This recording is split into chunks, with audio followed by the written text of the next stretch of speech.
Hi, I'm Steve Ruth, professor in the School of Public Policy at George Mason University, and this is a preliminary view into this new course that we're going to be doing in the fall season, and it's called Globalization and Information Technology.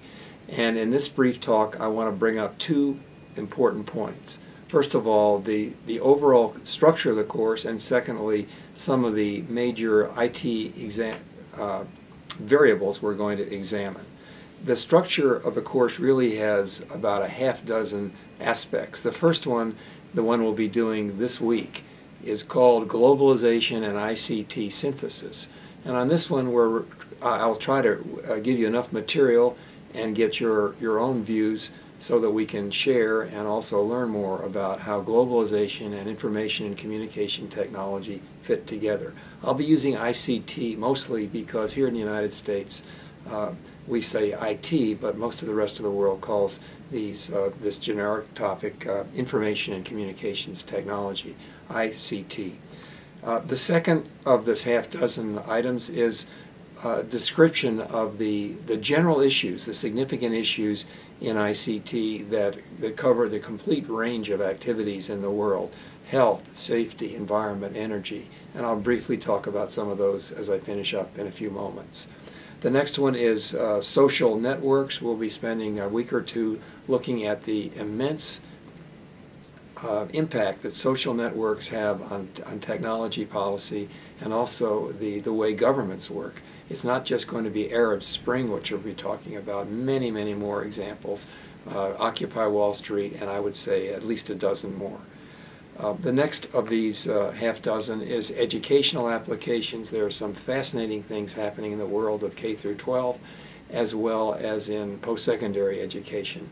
In this particular part of the presentation, we're going to be talking about MOOCs, we're going to be talking about course redesign and many other possibilities that if they could have political impact, that they have the opportunity for reducing tuition costs by half or even more.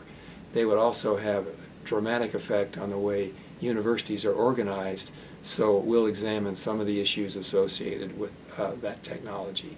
The next one is business and commerce applications, and we're certainly going to be discussing e-commerce and all the other E's that are like it, that have to do with the way the world is operating in the flat world concept that Tom Friedman discusses. Incidentally, we'll also be examining some of the contrast between Friedman's view of the flat world and other views like Pankaj Ghemawat, whose basic feeling is it's not flat at all. So you'll find some interesting sources of debate on that subject.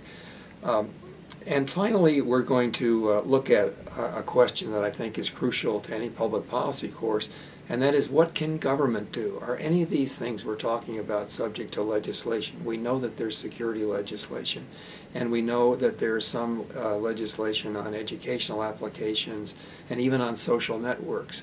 But which of these government activities is effective and which isn't? So that's a brief summary of what we're going to be doing in this fall course. And I want to finish now by just bringing up some of the applications, the general applications that are appropriate here. Just to reiterate that we're going to be looking at specific applications and general applications, and these are the overall, the broad-based general ones.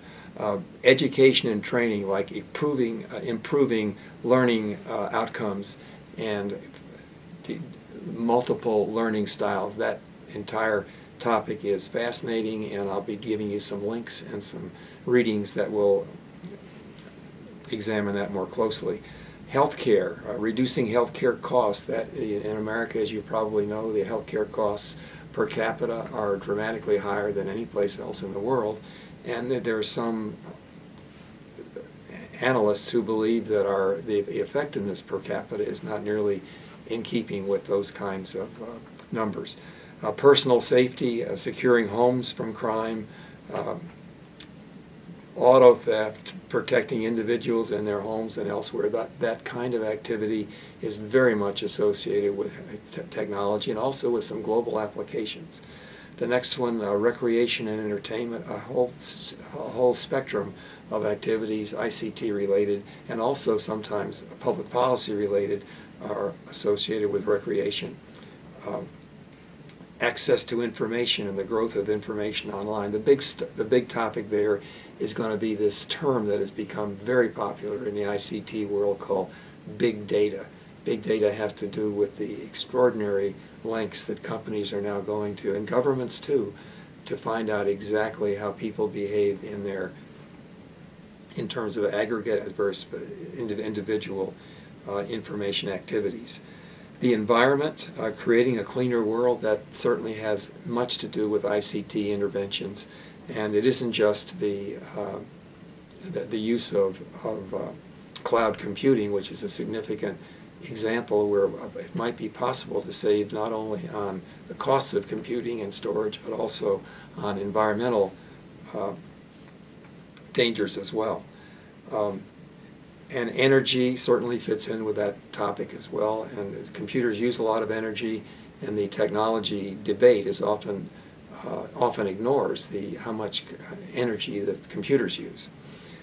Transportation, also a major part of this. I think you can get a feel for the fact that there are a lot of different aspects that this course touches, and you'll be able, as we go along, to be able to specialize in a few and through your portfolio. Public safety and defense policy, this is a very interesting issue, and I think one of the ones that is closely associated with it is the entire debate on the use of drones, on the use of many other kinds of surveillance techniques in the defense policy, but there are many others that are of similar gravity and also of similar importance. And the last two are government, that is, how does IT make governments more efficient? We'll take a look at Amazon and how amazingly easy it is to find things and be reminded by Amazon of what needs to be done, and also to achieve whatever it is we want to buy or to sell. And if governments were as efficient as Amazon online, would they be more successful? It's an interesting question which we'll explore. And finally, communities. What can we do to change social ties, civic engagement? As you know, Professor Putnam at Harvard has lamented the fact that we're not very good at community anymore. In his famous book, Bowling Alone, and in subsequent data analysis, he has demonstrated that we just don't do things as communities so much anymore. So how can the ICT world help that? So this is a quick description. It's our first try at the fall course, and I hope it's successful.